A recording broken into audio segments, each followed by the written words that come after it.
it's always kind of that East Coast and the Southern way of how we pronounce our vowels, right? And then of course it works perfect as in we go into this presentation about spelling.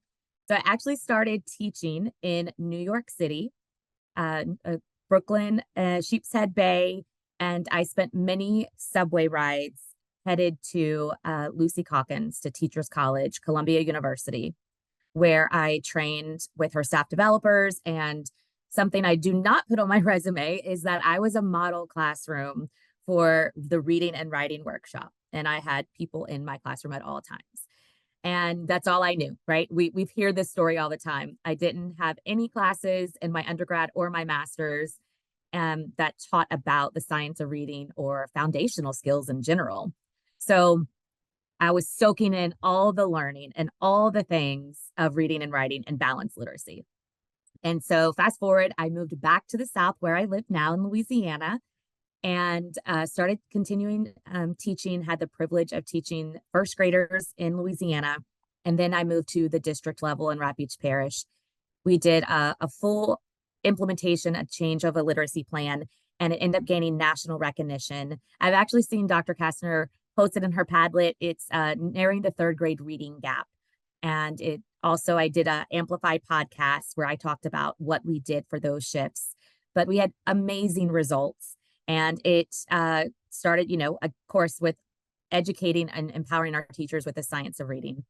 And then from there, I went to work for the Center for Literacy and Learning, which is most known for Plain Talk and that amazing conference. And then I have had the privilege of working for Letters for Lexia and worked with Southern states with implementation. And I spent a year at Hegarty as a curriculum director. And now I feel like I'm finally home at INSE, which is the Institute for Multisensory Education. So I've had a wonderful career so far. I always say it's like a literacy fairy tale. And I think the biggest thing is we're all here to continue learning and advocate and for students and eradicating illiteracy. And I think my biggest blessing is having Representative Nelson reach out to me and want to talk about literacy bills. And I had him write one more to ban the queuing system in Louisiana. And he did, and it passed. And it was literally a 2-minute conversation. So I urge you just to keep having those conversations, and we know what's best and what we need to do for these kiddos. So we are going to get started. Thank you so much. It's the hidden message in student orthography and what you can learn through spelling. So we just heard about me and my background and getting to know me. I wish I could see your faces to get to know all of you, but this is my first class. And I was like, oh, this is, before I had to use collagen and drink that and all the face creams. But I can still remember these babies and what level they were, because it was Fontes and Pinnell, and how I couldn't reach them. And they are stuck on levels, and we couldn't get past certain criteria that they had to do. And I remember everything, of course it was based on SVR, and it's they were stuck. They were stuck, and I didn't know how to fix it. Everything I kept doing was pushing the queuing system or changing books to see if it was the pattern. And I could still name them and pinpoint. And I still follow them on social media to see how their life is going. And, some of them are doing fantastic, which of course, based on research, we know that there's that 40% who no matter what you do, they're going to be fine. And I can look at this and count and do the math. And those are my 40% that I never had to worry about. But the group in here, that's that 60% that needed that explicit systematic instruction, they didn't get it. And they're not as successful as I wish they could be, or see that, their jobs are as they've moved forward. But we know better, and we're just going to keep fighting the good fight. So with all that said, we also want to keep in mind that it's clarity rather than confusion. And I'm the first one to say, I did a lot of things incorrect, and I took trainings that were probably not the best and spent hours and hours, learning methods and strategies that weren't going to reach all my students. But moving forward, we're not going to stress ourselves out and feel guilty or bash. We are just going to clarify all of this information we have. And we're so fortunate that it's so accessible to everybody, and even like a symposium like Patent. And so that way we can clarify all of this confusion. All right, so let's kind of jump in. So some of our big ideas today of looking at spelling analysis through the phonological. I'm going to actually stop my video real quick so it's not covering the screen for anybody. So spelling analysis through the phonological, orthographical, and morphological lens. Also kind of going through this process of if, then, ask, now. And then some teaching tools, like what can you do after you've identified the issue or the error, the miscue, and how can you address it in reading and spelling. So, of course, you know you're a teacher when. So take a look at some of these little messages. I can tell you that this is actually my niece. And I know if I was in person, we would be able to shout these out and kind of read it together. But we'll start at this, the top post-it. I'll give you a hint and tell you. This is when my mom's dog, Parker, passed away, that she had for 17 years. And so this is Parker floating into heaven. And you can see on this post-it here. So I hope you are better, Parker. And then Parker, I miss you. I thought it was a really great job. That was her in kindergarten. Right. And then here's another one. So this was at my children's school. And take a look at this. This week we have learned about Groundhog Day. We learned that it is, I love this. Look at this word, celebrated on February. Also, if the groundhog sees its shadow, I love it. That means ...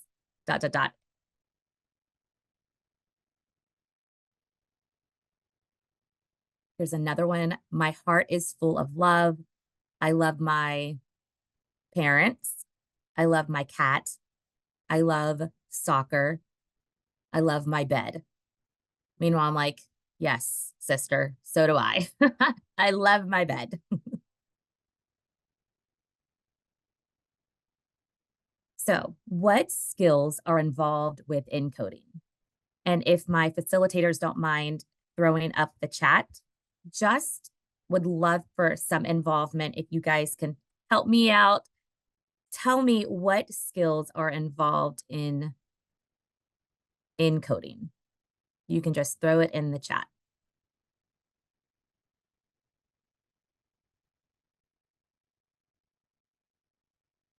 Awesome. Thank you guys so much. Orthographic mapping, they have to segment sounds, letter sound knowledge, handwriting. Yes. Knowing sound, sound symbol, morphological knowledge.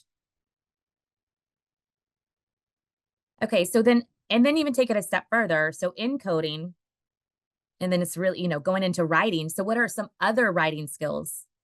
Must know, yep, Phyllis, must know alphabetic principle. I feel like I say that all the time to my son's new teachers as they come in. Conventions. Pencil grip, yes.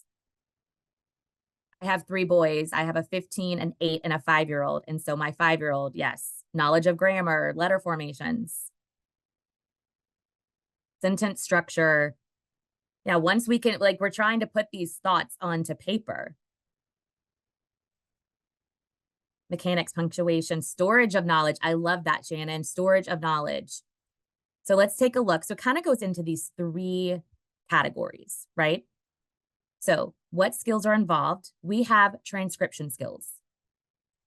You have critical thinking and higher order skills. Because as we shift from just encoding, single CVC words through dictation, we ideally want them to be writing, and reading and writing really go hand in hand.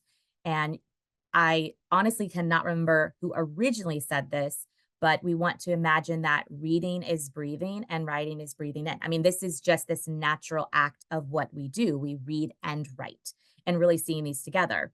So in transcription skills, you have handwriting and spelling.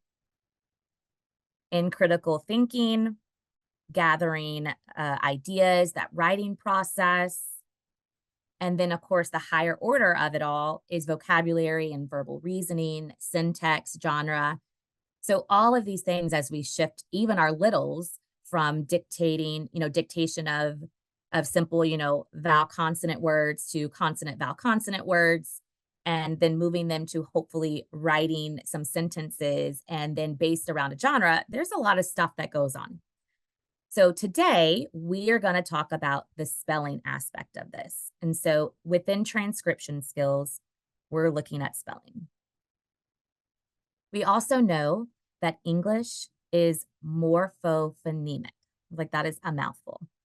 And so what that means is that the English writing system is considered both phoneme grapheme correspondence. So we need that sound and that letter connection correspondence and morphology.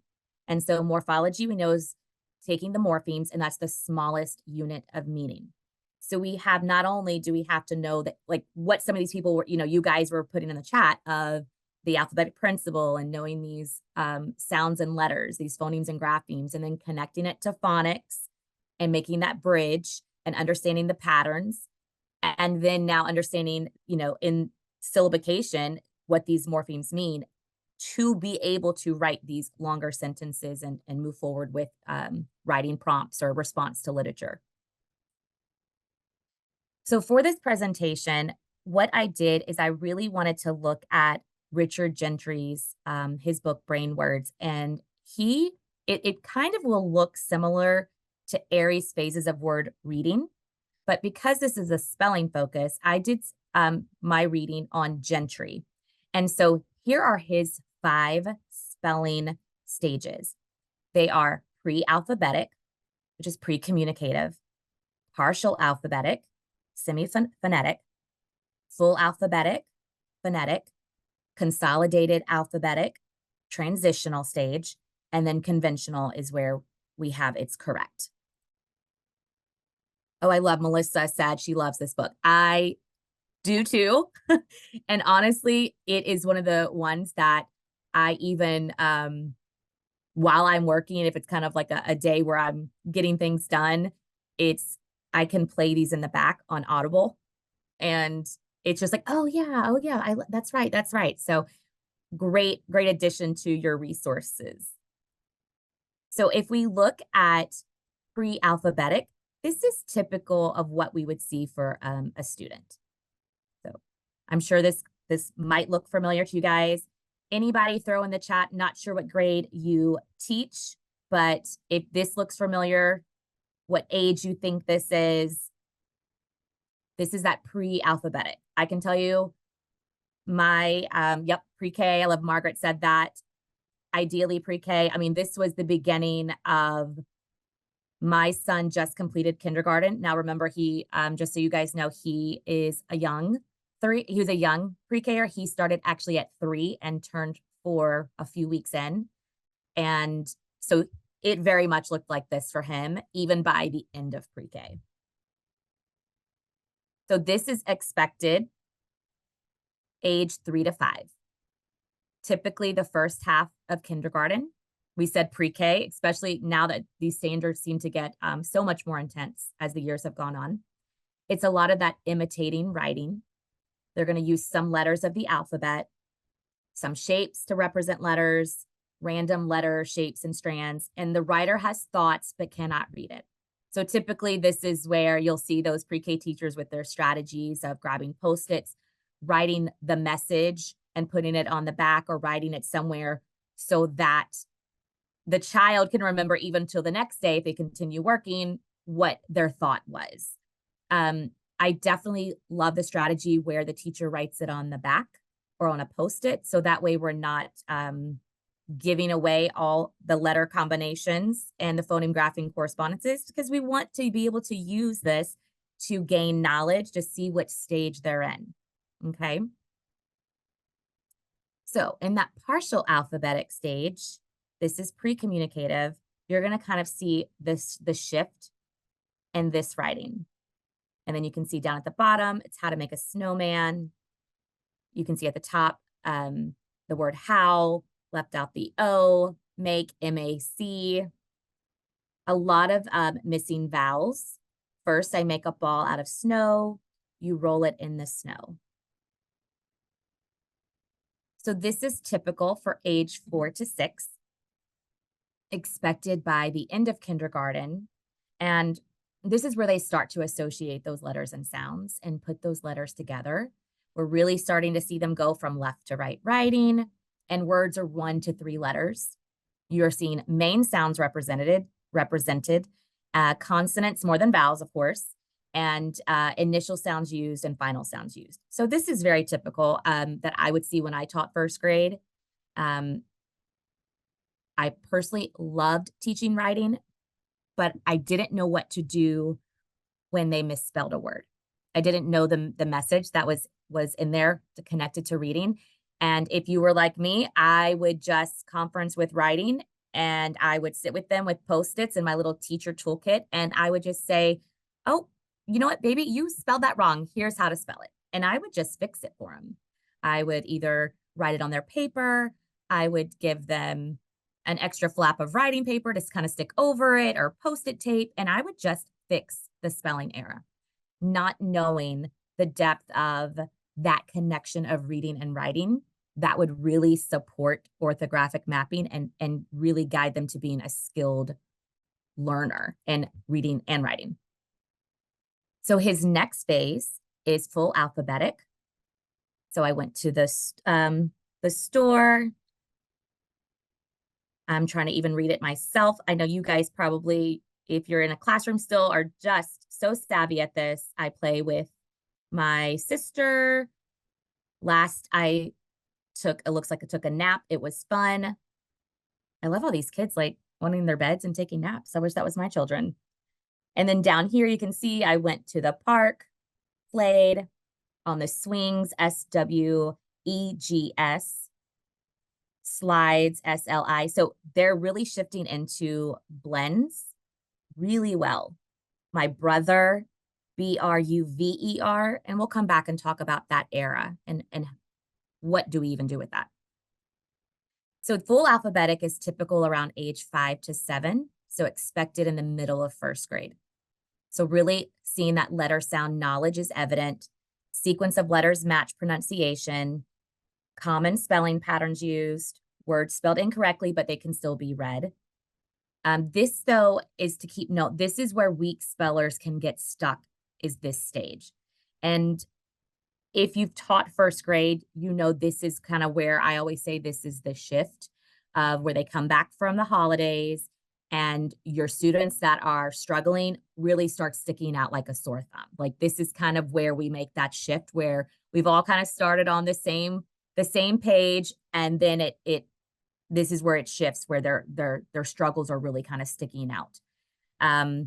Again, this is great information to know as we work with students, and I'm gonna kind of give you some ideas of how to use his stages in your data teams or your PLCs or clusters, however you meet, to talk about, students' work. So the consolidated alphabetic, this is a transitional phase. You can see it's much more intense. They are really getting the blends, these vowel patterns, digraphs, CVC.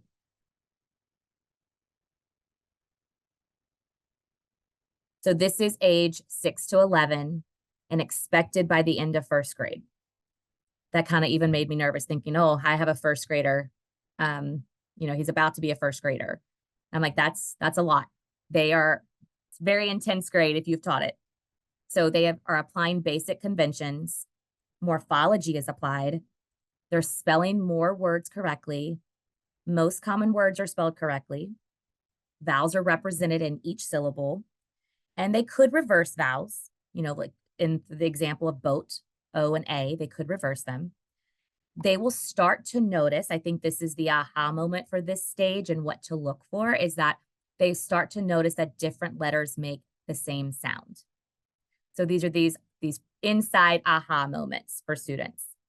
And they can characterize and the characteristics of these misspelled words. Okay.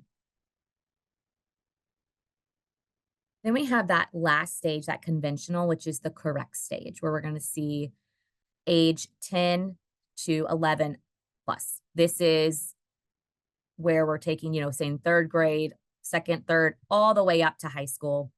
They are spelling majority of words correctly at a grade level, and they're really understanding the word structure.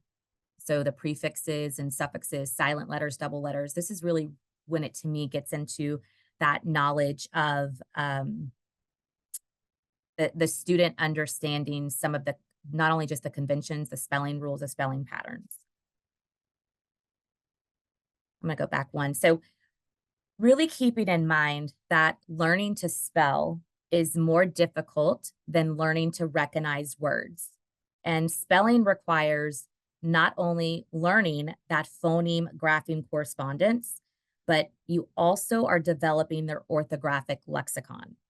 So where word-specific spelling, pronunciations, morphological structures, and word meanings are stored and assessed. So not only do they have to be taught all these explicit systematic lessons that's cumulative, in reading, but they have to have stored that and they have to access them for when they go into write. And the way we can see their reading brain is through their writing. I'm going to just check the chat real quick, make sure. Yes, PowerPoint will be available. I didn't realize I uploaded it to the site, but I don't think it went through correctly, so it will be. So also wanted to share and think about what is phonology. And I want you to think about it from your educator lens, that do you feel comfortable and understand what phonology is? And I can tell you, I am no expert by any means. We are all here because we clearly love to continue learning, but this is something I can look back on and say, I had no idea. One, I can tell you I'd never even heard the word when I was teaching, and really understanding the depth of it. And I think it's an ongoing process. I don't think this is I know what phonology is and I just check it off. I think it's constantly having to refer and use resource books and learn ourselves. But it is the study of the speech sound system of any language, including the rules and patterns by which phonemes are combined into words and phrases. So even thinking about this for yourself, to be able to address and look at students' errors and miscues in their spelling, which is going to link you right back to their reading. Do you have the knowledge base on phonology and the study of the speech sound system? And what are your resources, or what are your go-tos, that you need to grab or look up something? Because a lot of times, we already have it stored. We were taught at some point, we have it stored, we retrieve it, but we have to break it down in a way to explain it to students that are at that time and ready to learn those particular skills, and then have them store it and access it, So according to Dr. Louisa Moats, to understand a word's spelling, we have to look at these three things. So we want to look at their sound symbol relationship, the phoneme grapheme relationship. We want to look at the patterns of letters, the position of letters and words, and the syllable patterns. And we want to look at morphology.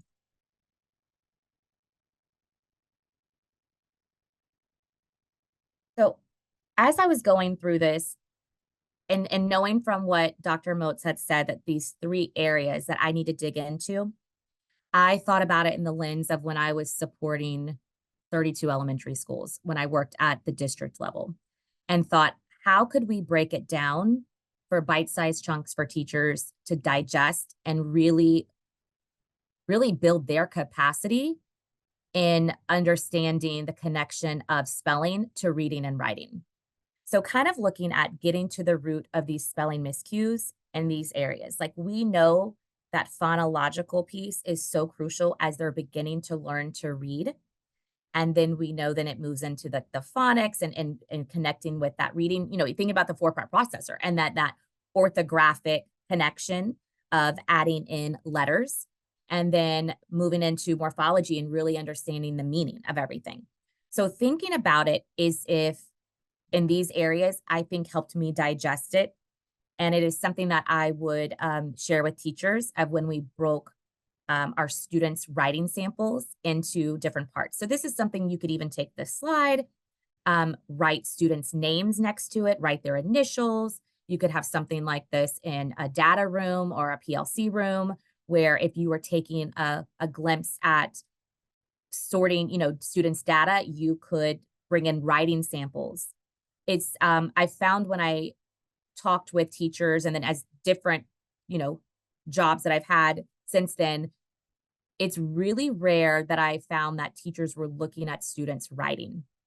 And if they were looking at students' writing in the lens of grammar, spacing, punctuation, did the sentence make sense? Did they respond to the question or the literature that they need to? It wasn't in the lens of spelling.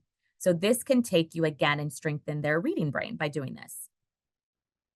So let's start at phonological, and that's really going to connect over to that pre-alphabetic from Gentry. And so you have all that information to know which students would be struggling in this area. So if I see those things listed by Gentry and from his research, I know that this is kind of the lens I need to look at. And then orthographic. So this would really kind of tie in those two stages of partial alphabetic and full alphabetic. And then morphology, that conventional, that correct. So once they're really understanding that phoneme grapheme connection and they've made that alphabetic principle, they're moving into phonics and these spelling patterns, and now they're moving into multisyllabic words and really understanding the affixes that are applied. We're moving into a morphology. So looking at spelling miscue, this is just a process. Feel free to use it, to change it. It's just kind of something that I would talk with teachers through, or kind of myself when I would practice with students spelling or their writing samples. So I first needed to figure out, is my student error in phonological, is it an orthographic mistake, or is it a morphology error? And then I added the then in there because so many times we see if-then charts and it's like, here's the problem, here's how I solve it. But I want you to think about the then in this second bubble to train yourself. Then it means it's a reminder to you're building your capacity. You are the most powerful person in that classroom when it comes to, working with your students. And so I want to, oops, I'm so sorry, guys. So I want to be able to tell myself, well, if they had this phonological error, it means this. And then I'm going to ask myself,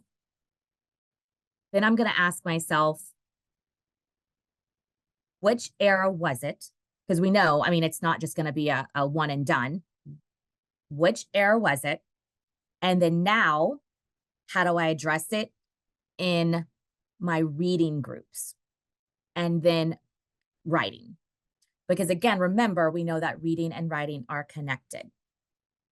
So again, if a student has an error in one of these areas, phonological, orthographic, morphology, it means this. That's my teacher training. I'm going to ask myself, where was the error? Like, let me pinpoint it. And then now here's what I can do to fix it. So let's look at phonological. So if it is a phonological miscue, those errors occur when one sound incorrectly is used in place of another sound, or it's omitted. So thus, the student is not accurately matching the correct phonemes to graphemes. Okay, I always feel that this is probably one of the easier errors to pinpoint. I can, it's easy to pick this out and kind of see what to do and next steps. So I need to ask myself, because here are some possible phonological miscues. And again, this is another piece to get started where you could have these working with your teachers in a data room, PLC room, where you can kind of then keep an ongoing list. So this is just a list for you to get started. These are probably the most common, but you could come up with some other ones. So possible phonological miscues: a student could omit vowels. So look at the example, spelling MST for most. They can start to confuse digraphs in words, sh and ch. They could omit final blends. And then we've all seen this.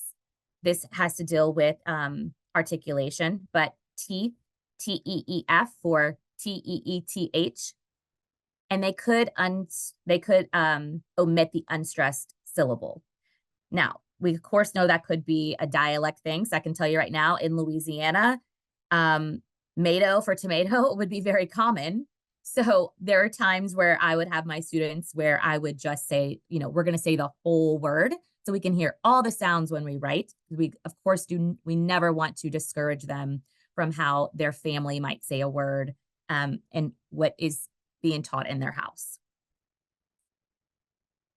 So I wanted to show you, because sound walls are so super important. It is a tool to support articulation for students. It is a tool for teachers to build, but it is super helpful with a phonological error. So a lot of times, depending on the grade level, when they have these miscues in their spelling, when they start to write, a lot of times it does fall in articulation. And so I want to show you how you can use your sound wall as a guide for you. And when students are ready, I even would take a few students up to the sound wall, or these are particular, like, you know, the desktop charts. And then that way I could mark on it and write. And so we could really pinpoint what would support them. So I want you to imagine that each one of these is kind of, this is a giant neighborhood. You know, this is, you know, whatever, the consonant chart neighborhood.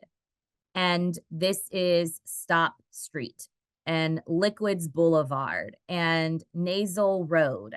So I want you to think about all of these are different streets in our consonant neighborhood. So we're going to Stop Street. So all of these houses live on Stop Street. Okay, so we have, I'm just going to say the letters, but these are the sounds, of course, but P, B, T, D, K, and G. So these are the sounds that live on Stop Street because they make that puff of air and it is stopped. It is restricted. I want you to notice though, so all of these we know live on Stop Street, and these are all, and you can tell the mouth shapes are not very, they are the exact same when they are produced. So the only difference is voiced and unvoiced. It is very common, though, that even though these are all neighbors on the street, I want you to imagine the ones that share the same mouth, teeth, tongue shape are roommates. They live in the same house. So it is very common that a spelling error would be flipped between the P and the B. So it is also very common that if it is a stop sound that they are struggling with, that it could be anybody on this street, but it's very common that it's the roommate. So think about the words like with T and D, how many times students have made that mistake in spelling. And I remember going, why on earth did they spell it that way? And I mean, I was stuck. I mean, it was just, again, and that's where I pull out a Post-it and go, oh, baby, sorry, that's not spelled with the T, it's spelled with the D. Or that's not with the K, that's a G, and that one's a little bit less common, but P and the B. And so, and then sometimes I would think like, oh, did they just reverse it? So really looking at this was super beneficial for me to have a different lens and build my knowledge on if these errors are caused from any of articulation. So look again at the same. Remember, this is our consonant chart neighborhood. Here is our fricative street, and we know fricatives are caused with that air. It's through a narrow opening, so it causes that friction. And here's everybody on our street. We have all of these amazing sounds. But again, the ones that have the same articulation gestures, the only difference is voiced or unvoiced. So take a look at the letter F and the letter V. Again, articulation is the same. the letter V is voiced, it creates a voiced sound. So it's very possible that their spelling error could be they are replacing the F for the V.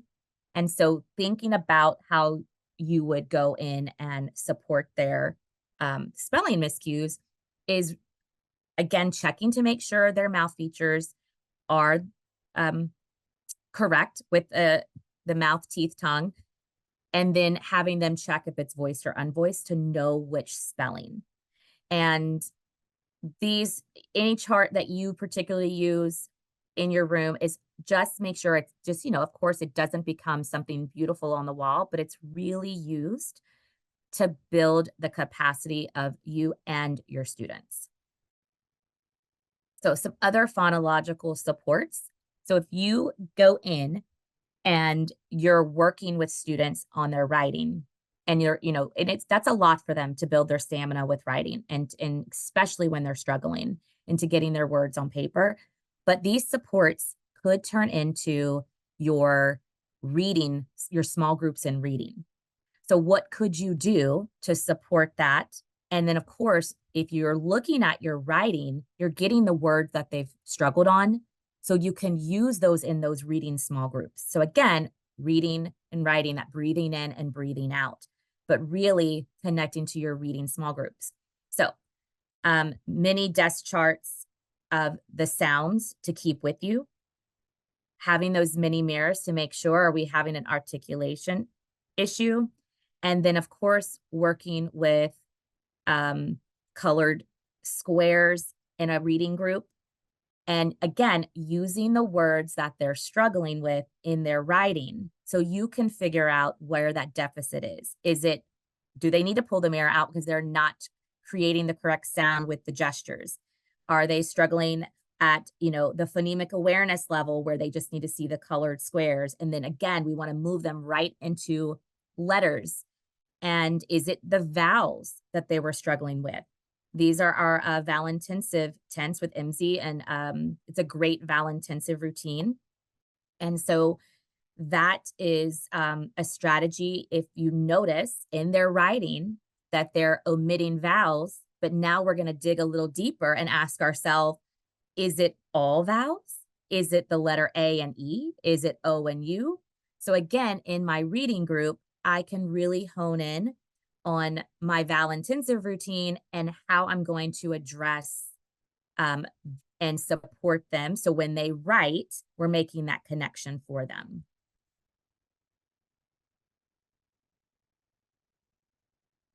Okay, I'm sorry. I'm just checking in again really quickly if there's anything in the chat. I'm going to take a quick pause. Okay, do you have the neighbors and sound roommates? Because I will forget where we could get these charts. These charts, these particular charts are from IMSE, Institute for Multisensory Education. These are part of our sound wall, but I know there's several companies have these personal desk charts. The vowel intensive routine is part of IMSE, actually, and if you have read Seven Mighty Moves, Lindsay Kimney, her book, she was actually MZ trained and went through our practicum. And so she actually shares, with permission, she shared the vowel intensive routine in her book, Seven Mighty Moves. So it's a really great support, and you can always, check things online, trying to catch up on. Alana, there's one a little bit farther back, what to do for an elementary student who struggle with comprehension. His writing is poor and he spells things like spell, S-P-E-L, even after a year of Wilson. So, and I remember these kids. I'm trying to go back up and see if I can see it again. So basically, is it just, it's leaving out? I'm sorry, could you say it again? I was looking for it to Sure, reread it. it's it was posted at 10:32. So like if he spell would be S-P-E-L, friend is F-R-E-N-D. Still doing these things after a year of Wilson. It's an elementary student who struggled with comprehension and poor writing. So over the years, after I went through letters training, and I ended up attending every session for 4 years, with all my teachers.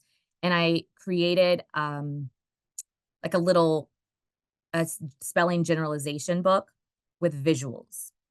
And I found, and possibly because I'm such a visual learner, that really supported me.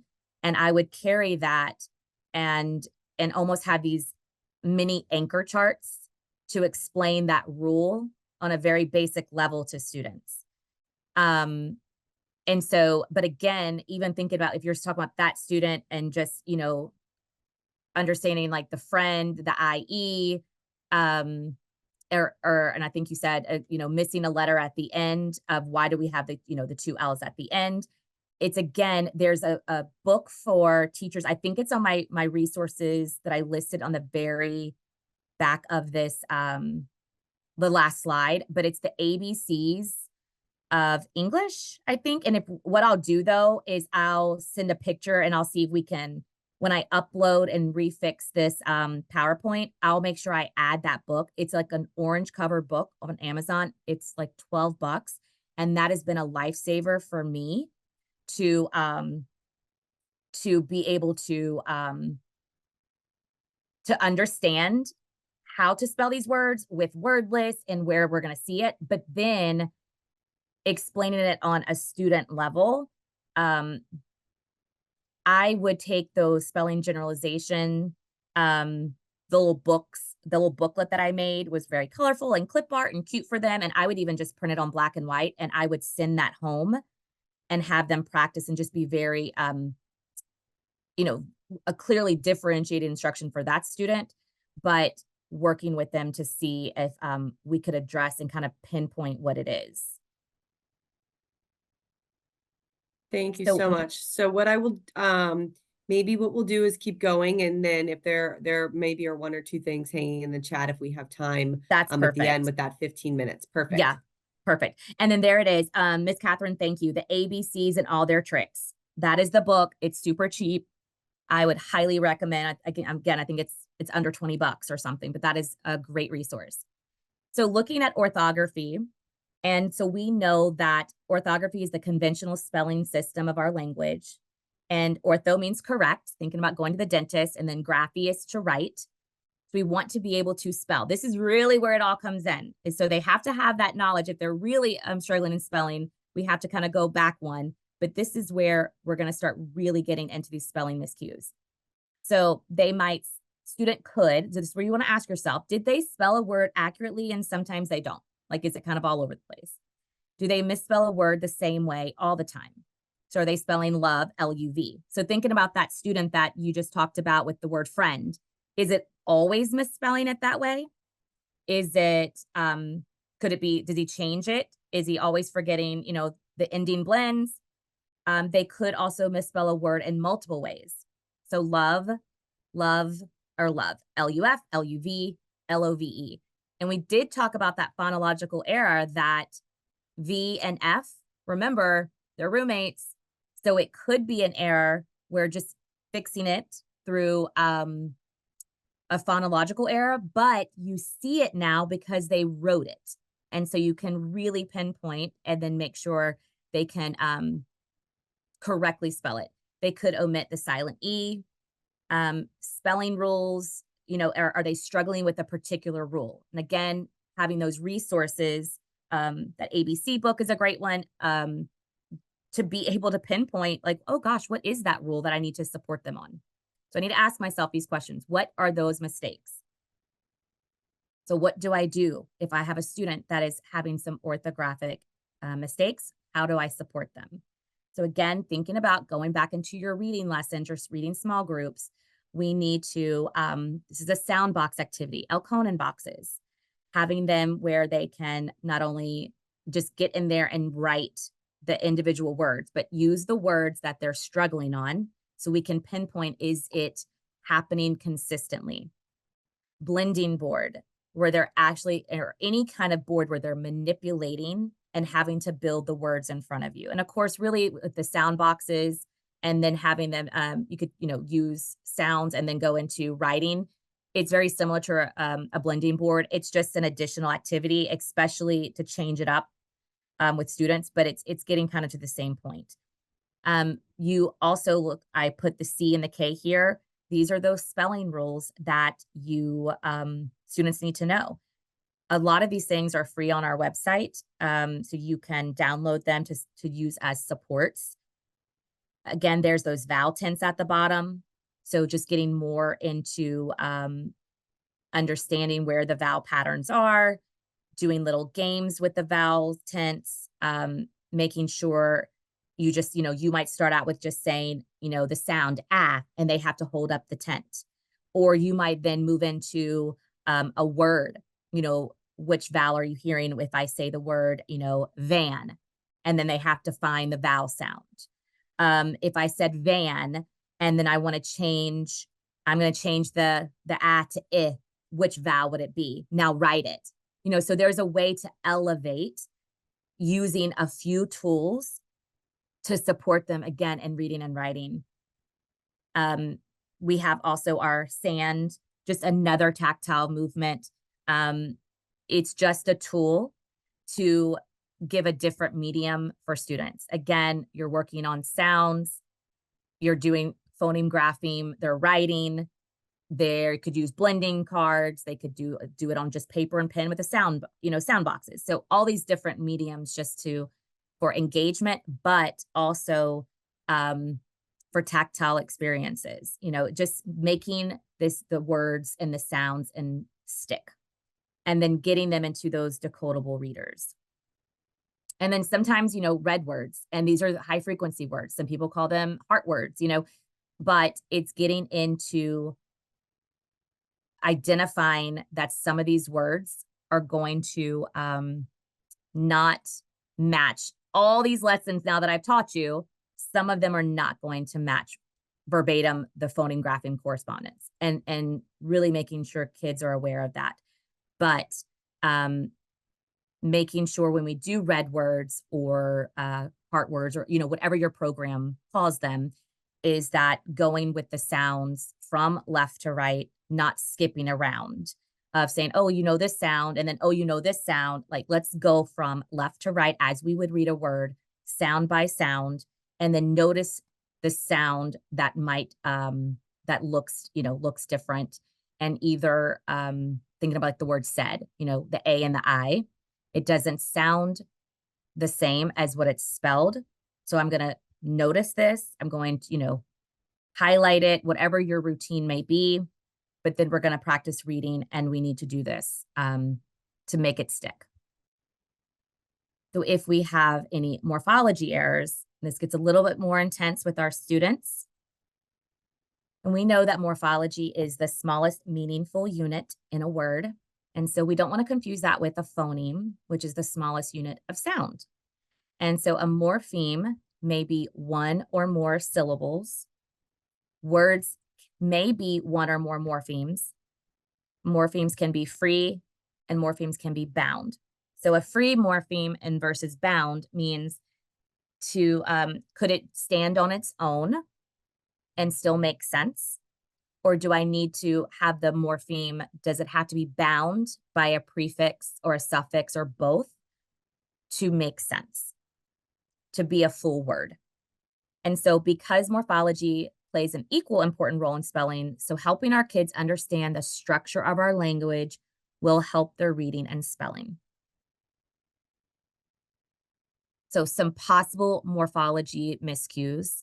And again, this is great to us as a starting point. If you find more, add to it with your teachers and your colleagues. We're going to ask ourselves, did they spell morph for morph?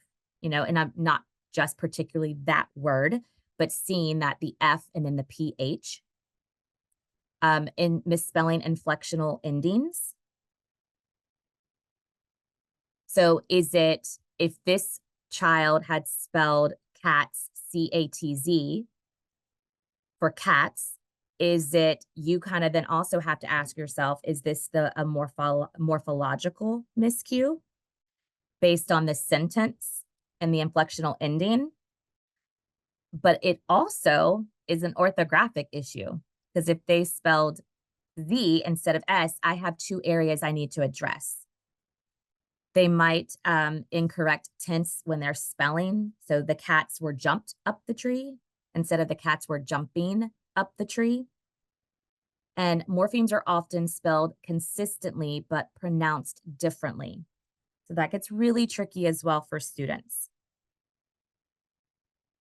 So again, what are some supports? So now that I've addressed this, now what can I do to support my students if I've noticed in their spelling, whether it's through dictation, sentence writing, sentence dictation, or writing in response to literature or genre, where are they stuck? And so they might need to understand the sounds and the suffix and when the rule is.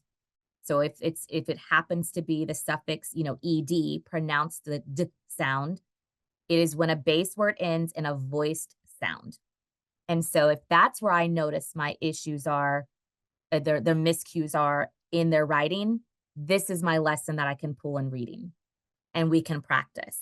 And then I might have to pull in, the green anchor chart and the blue one with the suffix ed, pronounced id, and do some activities, and then add in all three suffixes with the ed, and practice with those. Word sums and really having some morphology passages for them to work on. If we're noticing it's with repetitive words, or if it turns into a whole small group, and sometimes it could turn into another whole group lesson where we have to stop and say, hey, I've noticed that we are struggling with this spelling, so we are gonna solidify, and so we can all understand. And even at the bottom, you'll see these again, a bunch of these are free on our website, but the distracted, these are slides, so we can have students go through, make sure they're correctly pronouncing the morphemes, and then you can go through and have them understand. Thank you, Lisa. And then have them understand the meaning behind it. So English, shockingly, we always hear this, right? Isn't that crazy? So researchers have estimated that the spellings of nearly 50% of English words are predictable based on sound letter correspondences and then can be taught. And we all are very familiar with this citation. And at another 34% of words are predictable except for one sound. So if other information such as word origin, word meaning are considered, we only have about 4% of English words that are truly irregular and may result in being learned visually. So it's also going, oh gosh, so I might even take this phrase and this research, and I have shared it with a group of educators, and then we took the first 6 weeks of spelling words, and we really identified what are the 4%. And guess what? We had none. We had none for that particular group. So this was another easy way to be ahead of the game, educating ourselves before those students came, before we started those lessons, of where do these words lie in this data, in this citation, and then looking at the words, where words do we think that they are going to misspell? Where are they going to get stuck? And then again, kind of even maybe some looking at that in that lens of the pre-work, and then saying, okay, would that be a phonological error? Would that be an orthographic or a morphology error that those students are struggling with? So kind of thinking about that being kind of like a precursor, like getting your background knowledge ready before the lessons start. So these are some of the books, actually all of these books that I have read and used for this presentation. Reading Above the Fray, Spelling for Life, Brain Words. This is the one with Richard Gentry. I really used a lot from this. Writing Rope with Joan Sedita, Making Sense of Phonics. Uncovering the Logic of English with Denise Ide. This is another great one for a resource book. Teach Smarter. Speech to Print, of course, Dr. Moats. I mean, I feel like that's just a given. We all have to have that. And Lynn Stone's Spelling for Life. So to help our students learn to spell, let's teach our students to think about language and not just memorize words. And to do that, we really have to make sure that we are thinking about the language. And again, this is how I interpreted the research, and thinking with my teacher hat on and my district hat on, what would be the best way to support teachers in getting them to think about our language to help our students. So I found that breaking it into these categories and then asking ourselves these questions could really help us pinpoint these reading difficulties to support their writing. These are my references and all that good stuff. And I guess we will